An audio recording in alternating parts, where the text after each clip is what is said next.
ایک صاحب نے میرے رسول کریم صلی اللہ علیہ وسلم سے اپنے باپ کی شکایت کی کہ یا رسول اللہ صلی اللہ علیہ وسلم، میرا باپ مجھ سے پوچھتا نہیں اور میرا سارا مال خرچ کر دیتا ہے۔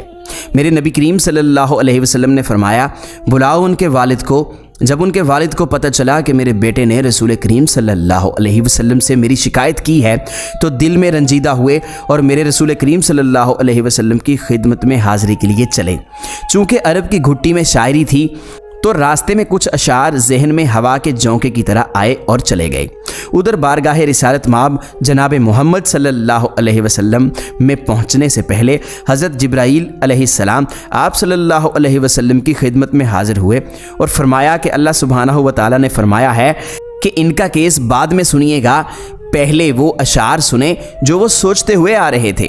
جب وہ حاضر ہوئے تو آپ صلی اللہ علیہ وسلم نے فرمایا کہ آپ کا مسئلہ بعد میں سنا جائے گا، پہلے وہ اشعار سنائیے جو آپ سوچتے ہوئے آئے تھے۔ وہ مخلص صحابی تھے، یہ سن کر رونے لگے کہ جو اشعار ابھی میری زبان سے ادا نہیں ہوئے، میرے کانوں نے نہیں سنے، آپ صلی اللہ علیہ وسلم کے رب نے وہ بھی سن لیے۔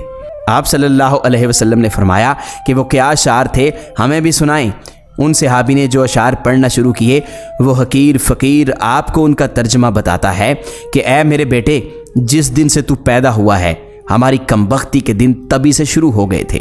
تو روتا تھا، ہم سو نہیں سکتے تھے، تو نہیں کھاتا تو ہم کھا نہیں سکتے تھے، تو بیمار ہو جاتا تو تجھے لیے کبھی کسی طبیب کے پاس بھاگتا کہ کہیں مر نہ جائے، کہیں مر نہ جائے۔ حالانکہ موت الگ چیز ہے اور بیماری الگ چیز ہے۔ پھر تجھے گرمی سے بچانے کے لیے میں دن رات کام کرتا رہا کہ میرے بیٹے کو ٹھنڈی چھاؤں مل جائے۔ ٹھنڈ سے بچانے کے لیے میں نے پتھر توڑے، تغاریاں اٹھائیں کہ میرے بچے کو گرمی نہ لگ جائے۔ جو کمایا تیرے لیے، جو بچایا تیرے لیے، تیری جوانی کے خواب دیکھنے کے لیے میں نے دن رات اتنی محنت کی کہ میری ہڈیاں بھی سوختہ ہو گئیں۔ پھر مجھ پر خزاں نے ڈیرے ڈال دیے، تجھ پر بہار آ گئی، میں جھک گیا تو سیدھا ہو گیا۔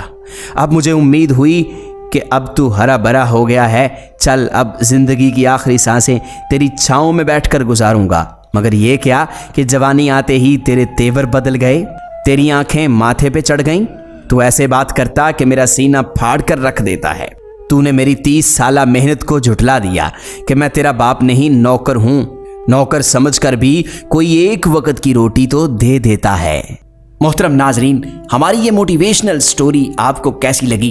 کمنٹ سیکشن میں اپنی رائے ضرور دیجیے، اور اگر آپ کو ہماری ویڈیوز اچھی لگتی ہیں تو ان کو شیئر ضرور کیجیے۔